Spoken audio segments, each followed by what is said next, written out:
So the time for the main event was here, the biggest tag team match of all time.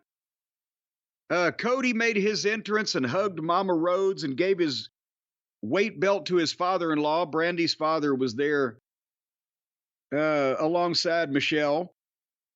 And Cody adopted a Sergeant Pepper's Lonely Hearts Club motif for his outfits this weekend. And it was it's classic Cody, man. Michael Jackson at the 4th of July. That's what it is. Well, there you go. And then Seth Rollins came out dressed in Ethel Merman's costume from her last Broadway play. Well, this was definitely the peak of flamboyant Rollins, wasn't it?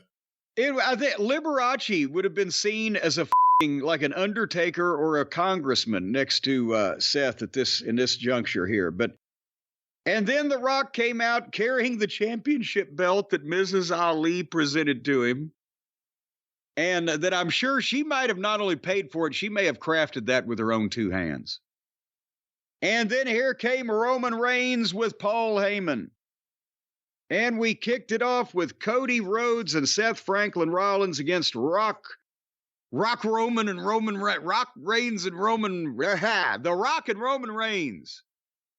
And when they did the face-off at the start, you had to think physically, these two white boys are in fucking trouble, right? Because that's Rock and there's Roman and they're jacked up. And the announcers mentioned that Rock and The Undertaker are the only ones to main event WrestleMania in 4 different decades, which is pretty goddamn amazing when you think about it. However, from this point on, Brian, there were points that I thought this is brilliant. This is psychology. This is wrestling. These are professionals. And there was some points I thought, oh, you got to be kidding me. They got to do this too. And they existed in the same match because this thing went, I don't know if it was 44 or 45 minutes bell to bell. And I'm not sure that in temperatures that had to be dipped into the 40s at that point with an ill wind blowing slightly that they got everything that they could out of the people, even though they were there, they were with it. It wasn't like, the popcorn match, but couldn't they have taken it easier on the people and the viewers at home and cut this down by about 15 minutes and still got the point across? When has The Rock ever gone short? Well, goddamn, if my own self was physically uncomfortable and I was the one that could say, go home, I believe I might tend to do that. But there was a psychology lesson early on when they didn't rush it. They didn't hurry. They were getting pops for the tag ins just to see this guy versus that guy. And, again, it went from classic tag team wrestling early on to then suddenly The Rock told the referee, I don't fuck around. If you count, you're fired. So that they could just go out in the arena and fight Cody and Roman on the stage and Seth and The Rock in the arena. And it was like every other match on TV everywhere and kind of spoiled what they had been doing, which there was some art to that in the ring, right? And I fast forwarded a couple minutes till they got back to ringside because I don't want to see that from guys who know what they're doing. And I'll give you a couple more reactions I had. Tell me if I'm overreacting. Rock took a lot of the fucking match, didn't he? As far as in the heat. Roman was kind of standing around quite often. Yeah. And then the Rock hit a nut shot, and the referee actually apologized to Cody that he couldn't do anything about it. So if they're setting up some kind of special referee, and I'm not talking about for the finish of this match, if they're setting up some kind of deal where the next time that Rock is involved, there will be a special referee, then I can understand planting the seed. But if they just did it for just this match, then that was kind of, I thought, way too easy. The easy way out. And then, every time that Cody and Rock got their hands on each other, people wanted to see it. And, they got numerous 2 counts with their big moves, blah, blah, blah.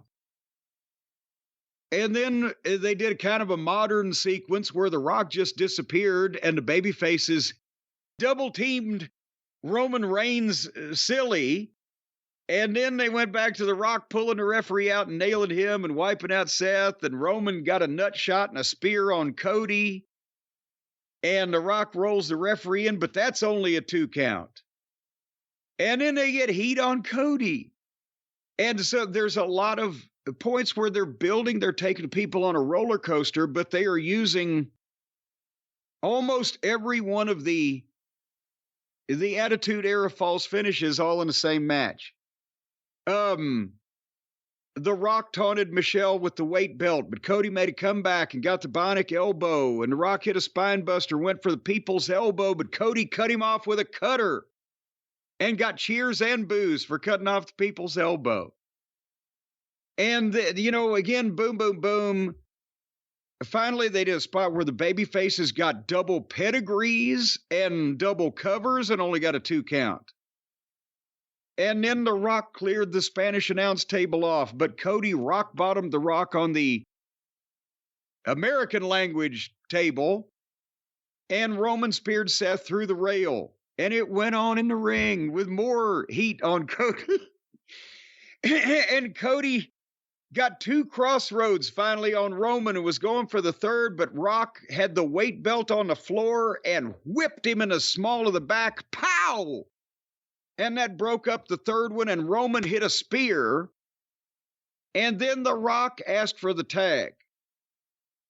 And Brian, did you note that there was some element of they were looking at each other with Roman going, "Oh, you want the tag?" But the only way I can, again, figure this out is if they're building to Rock and Roman and Rock being a glory hog or whatever the fuck, because as Roman spears Cody, Rock sticks his hand out for the tag, Roman tags him, Rock bottoms him and hits the people's elbow, 1, 2, 3. So Rock gets the victory while Roman is kind of struggling to his feet in the ring after all the abuse he's taken. So this was the Rock show. And you said they're building him up for Roman. They better be building him up for Cody, too. Cody needs that win back now that he's the champion, and I think that has to be the plan. This is what I said when we predicted the matches would happen. Rock pins Cody. Cody gets everything going the next night. Yeah. But again, like you said, even after the next night, just not to play spoiler, we'll get to that review, they really didn't tease much dissension between The Rock and Roman after the fact. So we'll see where the story goes and where Jacob Fatu goes and whatever else. Yeah. But this was all The Rock. And The Rock got the win. And, Roman has now kind of become second fiddle to The Rock. Well, and I agreed with you, and we've talked about that the heels were going to win night 1, Cody win night 2. And I agree with you that Rock should get the win because that way they've set that, because we've talked about there's probably more money at this point in Rock and Cody than there is in Rock and Roman. But after the Roman spear, for Rock to come in and take that much time to milk the moves and blah, blah, blah, I was envisioning something where Cody had ended up, flattening Roman with some move or something and almost ready to make the goddamn cover. And that's where Rock waffles him or rock bottoms him or something from behind and gets it.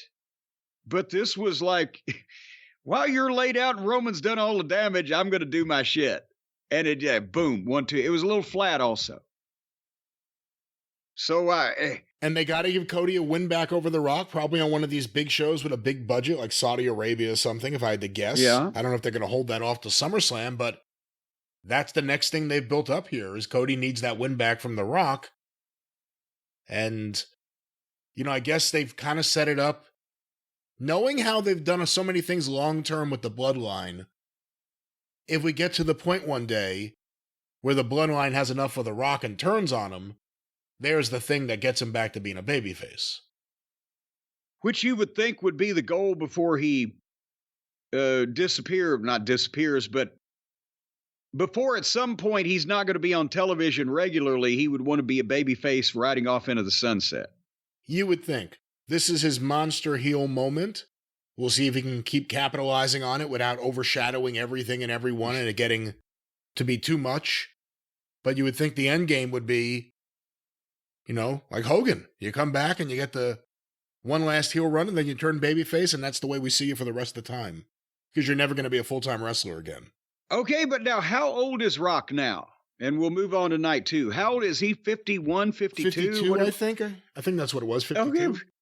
Goddamn, he looks better than Hogan did when he was 52 and moves better too, doesn't he? He held up on this thing. There was no, bring the oxygen tank to ringside. Rock needs a hit. Well, we will stay tuned to Dr. James Andrews and find out what happened after the fact. Okay, he was moving around pretty good the next night. Yes. For a guy that wasn't in the match the next night, he was moving around great. I just realized he wasn't even in a match the next night. Well, I mean, he got in the ring okay. Yes, he took that choke slam fantastically. Yes, he was all the way up in the air. Well, that was night 1 of WrestleMania, and I did like the way it ended. And I got to give him credit, because I've killed him for years. Michael Cole doing a much better job under this new regime. And Cody was down on the mat, looked despondent. Rollins. They pointed out Rollins is hurt. How's he going to defend the title the next night? Which played into things. Yeah. But I thought this weekend, Rollins did a great job for what he needed to be. Not like, the outfits and everything. Just what he needed to be to make all this work. And that was a big part of the story. The baby faces left battered and beaten. He wants to thank his seamstress and his haberdasher. I want to thank Halston. And Mr. Calvin Klein and Mr. Francesco Scavulo or whoever the fuck else made all this possible.